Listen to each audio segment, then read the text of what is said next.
کتنا خوبصورت لمحہ ہوتا ہے نا، جب آپ نماز سے فارغ ہو کر کسی تسلی کی امید پر اپنا قرآن پاک کھولتے ہیں اور ایک آیت پر آپ کی نظر پڑتی ہے۔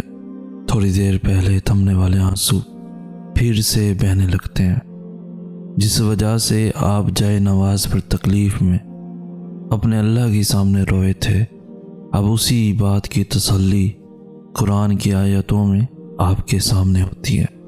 آپ کو لگتا ہے قرآن آپ سے باتیں کر رہا ہے، آپ کا رب آپ کو جواب دے رہا ہے۔ دنیا کا انتہائی خوبصورت احساس ہوتا ہے یہ جان لینا ضروری ہے کہ صرف محبتوں کے چکر میں ہی دل اداس اور بے چین نہیں ہوتے۔ اللہ کے حق میں کمی کرنے سے، نمازیں چھوڑنے سے، جھوٹ بولنے سے، قرآن کو نہ پڑھنے سے، والدین کی نافرمانی کرنے سے، خیانت کرنے سے، یہاں تک کہ گانے سننے سے بھی دل کا سکون رخصت ہو جاتا ہے۔ اپنے دکھ، اپنے سکھ، اپنی کمزوریاں، اپنی فیلنگز کسی کے سامنے بیان نہ کریں، خود پر خول چڑھائیں۔ یقین مانیں یہی آپ کے لیے بہتر بلکہ بہترین ہے۔ یہاں کوئی بھی کسی کے لیے مخلص نہیں ہے، سب جھوٹ ہے، منافقت ہے۔ انسان کی زندگی کا سب سے نازک مرحلہ اس کی جوانی ہوتی ہے، اور جو شخص اپنی جوانی اللہ کی رضا حاصل کرنے میں گزار دے تو وہ کامیاب ہو جاتا ہے، کیونکہ اس عمر میں انسان کے پاس طاقت بھی زیادہ ہوتی ہے اور وہ اپنی صلاحیتوں کو بہتر طریقے سے استعمال کر سکتا ہے۔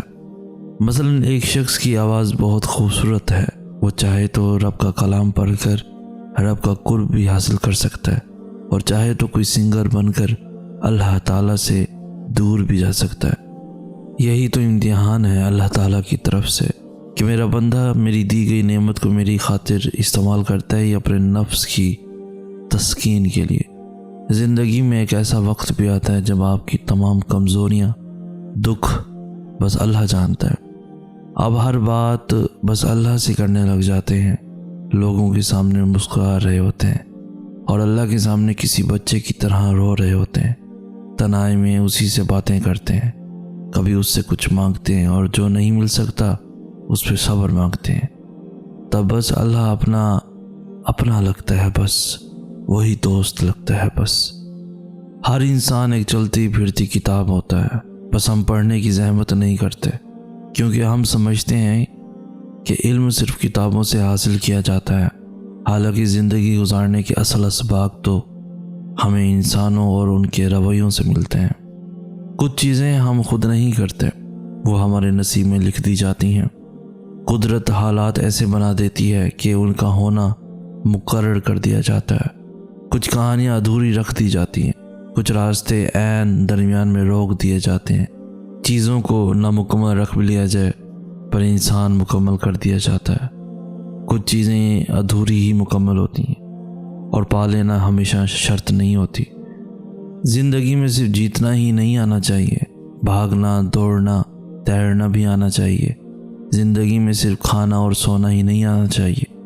زندگی کے پیروں میں جو زنجیریں لپٹی ہیں انہیں کھولنا بھی آنا چاہیے۔ سفر چاہے کسی انسان سے محبت کا ہو یا اللہ کی طرف ہجرت کا، مسافر وہی مقبول ہوتا ہے جو ایک ہی در کا ہو۔ کیسا لگتا ہے جب کوئی شخص آپ کی فہرست میں اول نمبر پر ہو اور آپ اس کی فہرست میں شامل ہی نہیں؟ کیسا لگتا ہے جب ایک شخص آپ کے لیے سب کچھ ہو اور آپ اس کے لیے کچھ بھی نہیں؟ کیسا لگتا ہے جب کسی شخص کے لیے آپ کے دل کے تمام دروازے کھلے ہوں اور اس کے دل میں آپ کے لیے جگہ ہی نہ ہو؟ کیسا لگتا ہے؟ اگر ہم اللہ کو بھول جائیں کسی انسان کو تھامتے ہوئے تو اللہ پھر انہی کے ہاتھوں میں توڑ دیتا ہے۔ ہمیں لوگوں کی حقیقی چہرے دنیا کی حقیقت دکھا کر اللہ یاد دلواتا ہے کہ میرے سوا تو دنیا میں تمہارا کوئی ہے ہی نہیں، پھر کیوں اس فانی دنیا کے پیچھے بھاگتے ہو؟ رشتے گھڑی کے الارم نہیں ہوتے کہ جب چاہا سیٹ کر لیا۔ بعض رشتوں کے نام نہیں مقام ہوتے ہیں، دکھ تکلیف میں ساتھی بننا پڑتا ہے۔ راہیں جدا تو کوئی بھی کر سکتا ہے، راہیں ملانا کسی کسی کو آتا ہے۔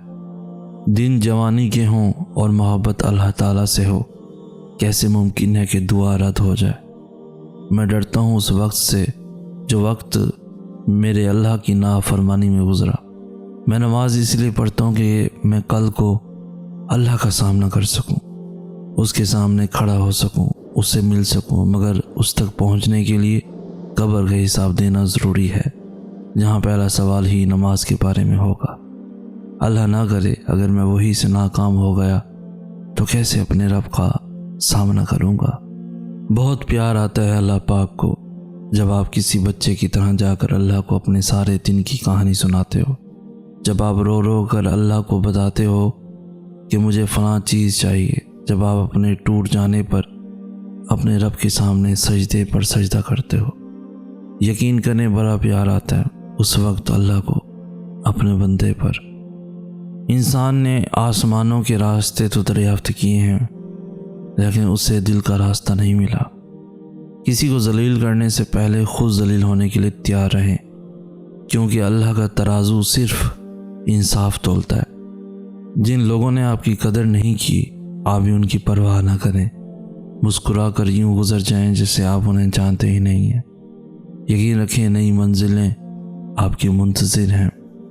ہر چیز کا مزہ تبھی آتا ہے جب اس چیز کی چاہ ہو۔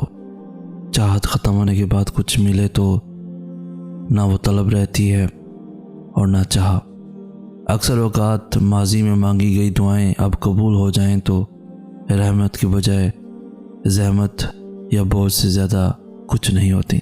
بارش میں اتنی بوندیں نہیں برستی جتنی سجدے میں سر رکھنے سے رحمتیں برستی ہیں۔ اللہ کو بہت پسند ہے جب تم اس پر توکل کر کے تمام پریشانیاں بھول جاتے ہو۔ یقین کرو وہ پھر نوازنے میں زیادہ دیر نہیں کرتا، کیونکہ وہ اپنے بندے کو تڑپتا ہوا نہیں دے سکتا۔ اللہ فرماتا ہے جب کوئی تم پر ظلم کرے تو میرے انتقام پر راضی ہو جاؤ، کیونکہ میرا انتقام تمہارے انتقام سے کہیں زیادہ بہتر ہے۔ یاد رکھو دوستو، ہمیں اللہ نہیں توڑتا، وہ تو رحمان ہے۔ ہمیں ہماری امیدیں توڑتی ہیں اور رسوا کرتی ہیں جو ہم اللہ کے علاوہ فانی دنیا، لوگوں اور چیزوں سے جوڑ لیتے ہیں۔ عشق اور محبت میں فرق کیا ہے؟ محبت تو ہر ایک سے ہو جاتی ہے، جیسے ماں سے، باپ سے، بہن سے، بھائی سے، دوست سے۔